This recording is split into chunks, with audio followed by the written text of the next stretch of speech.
Hello everybody, welcome back again to another Halo Combat Evolved, no, Campaign Evolved video. I'm going to go ahead and go through everything that we just witnessed on the Silent Cartographer gameplay reveal. Break down some of the best and worst things in the gameplay showcase today. We've got some popping and some textures kind of blurring. We've got this FPS drop that's clearly happening with extended amount of explosions going on. So there's a lot of refinement that still clearly needs to be done. Luckily, it's still 2026, and I'm going to make a prediction right now that it's going to be November 15th, 2026. Why? Because that is the Halo Combat Evolved original release date 25 years ago. I think that we also need to stay away from GTA 6. It would make sense that they would want to stay away from that and to launch at a much safer point of time to actually get some good sales, right?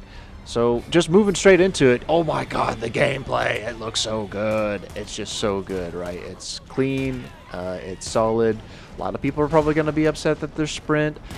Infinite Sprint was the best by far. It gave you the sprint, but it didn't really take away from people that would just walk around, because the speed of the sprint, if nobody knows, was just slightly faster than actually what you could walk with. So if you actually go ahead and mirror that sprint, but why would we need sprint in Halo Combat Evolved if we're not going to slide? In no showcase so far do you see a slide function. To me, the whole point of actually being able to sprint was being able to use another functionality, you know, that your Spartan could do, which would be to slide. So either they haven't figured out exactly what they want to do other than sprint, or they're just not showcasing it yet. Going back to just some of the mechanics, you can clearly see that some of the AI just seem to move a little bit better. They seem to flank a little bit more. The graphical update with the gameplay update with the AI enhancements, it's looking solid. I mean, on top of all this AI stuff, they're also adding in new weapons. They're gonna add 9 new weapons that are integrated from like all the different games. Could be maybe even Spartan laser, or maybe a needle rifle, or the grenade launcher. We could get any one of these weapons coming back in. Of the 9, though, they have confirmed that at least 3 are going to be there that you couldn't already use from CE, which one would be the fuel rod cannon, the energy sword, and I'm gonna guess the flamethrower, which was in the CE PC remake, but not in the original CE. I wouldn't be surprised to see Halo Studios also bring back the SAW, for example, or maybe some of the Halo Reach weapons, which would be maybe like the sticky detonator, maybe a new weapon that they haven't really had before, the SAW, and I'm gonna guess beam rifle would come back. But you really can't like forget one element, which would be the fact that they're trying to bring back the brutes. So if the brutes are gonna be in it, we could also see other weapons that they make, like the Mangler, or we could see some of the Infinite versions of the shock rifle and the disruptor, and all of these kind of different shock weapons come into it and play a part of the other 6 as well. But what they have confirmed also is that you will be able to actually drive the Wraith. In Halo CE, you could never drive the Wraith or get into any of its mechanics. So the swap seat function's also coming back from what I've heard, and I would love for it to come back because I thought it was a great addition to the Infinite.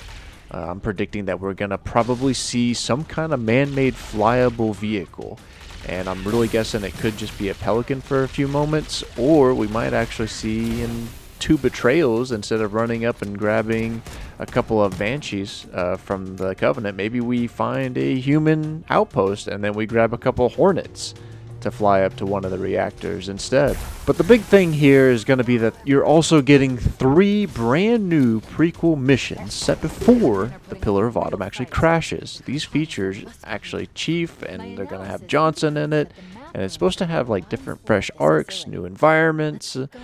People are speculating if it's going to be an orbital skirmish of some kind. Regardless of what it is, it's going to actually add 2 or 3 hours more content than the original 10 mission. It's really like a prequel director's cut adding onto the game. Finally, one of the really big things that a lot of players have been wanting to come back is co-op. Co-op is coming back for 2 players, same console, and additional 4 players from any platform for the co-op experience. So Xbox players and PC players and PlayStation players will now be able to play on the same campaign missions together. So what do you think? Is this something that you're looking forward to, or is this something you don't really have an opinion on? Either way, let me know down in the comments below. I really think that this is the start of something brand new, and that they need to get people to get a feel for the new physics of the Unreal Engine 5. In order for them to do that, they need to get everybody accustomed to the co-op campaign modes before they move into multiplayer, because they have stated that there's no multiplayer with this update. So they wanted to keep the art style the same, they wanted to keep the looks the same, they wanted everything to be a little more advanced, all while slowly working on the physics and mechanics for this game to come that they can copy and paste a bit like Call of Duty, but to get a solid base layer in Unreal Engine 5 for something like Tatanka in the future. Thanks for watching, guys. Indy out. Down, man. Triggers down.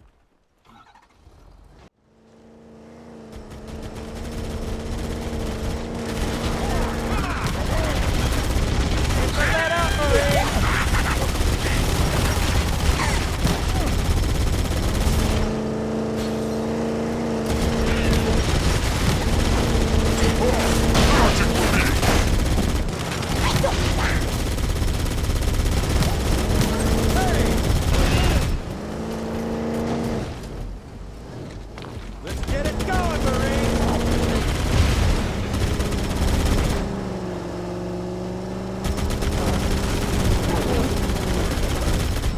Come get down! Is that all you got?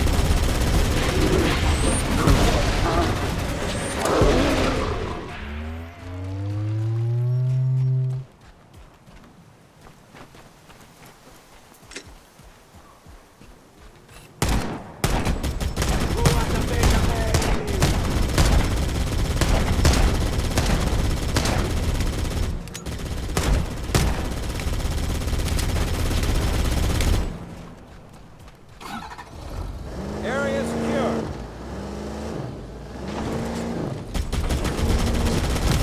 Firing!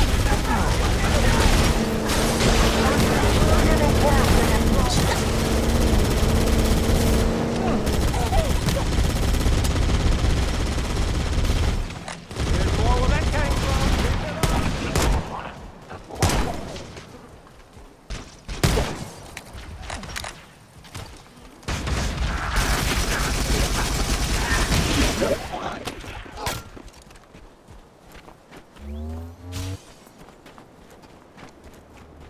Smell one, tossing one, please.